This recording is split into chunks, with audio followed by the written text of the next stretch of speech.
Hey, this is Dr. Mark Richard, orthopedic surgeon at Duke University. And today on Diamond Doc, we're going to talk about hand injuries while sliding. So what kind of hand injuries are we talking about? We're talking about finger, hand, and wrist injuries, and these can range from fractured bones to dislocations to ligament injuries. And while you would think that these injuries all come from head-first slides, you may be surprised to find out that standard sliding also puts the hands at risk. The specific injuries that we see from head-first slides or dive backs typically involve catching the finger on the bag and can result in dislocations, broken bones, or ligament injuries. With feet-first slides, the wrist tends to be more at risk from a player landing with their body weight on an extended wrist and an outstretched hand.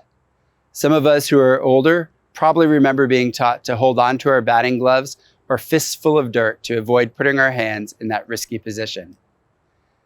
Over the last decade, and even more so recently, players have been using sliding mitts to protect against these injuries. The sliding mitt looks very much like an oven mitt, but typically incorporates a rigid plate to protect the fingers and a wrist guard to help prevent both feet-first and head-first sliding injuries.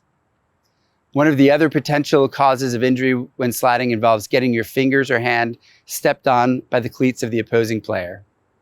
The sliding mitt also helps to guard against that injury mechanism. So what do we know about the nature of sliding injuries? Doctors Hosey and Puffer studied sliding injuries at the college level. They followed 3 Division I college baseball teams and 7 college softball players over a season and recorded the number of slides and the number of injuries. An injury was defined as anything that resulted in the seeking of medical attention.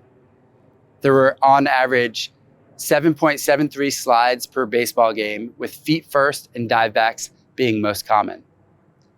The overall incidence of sliding injury was 9.5 times per 1,000 slides. When looking specifically at baseball players, the incidence was greatest during feet first slides, followed by dive backs, then head first. Injuries range from cuts and bruises to sprains to fractures and dislocations.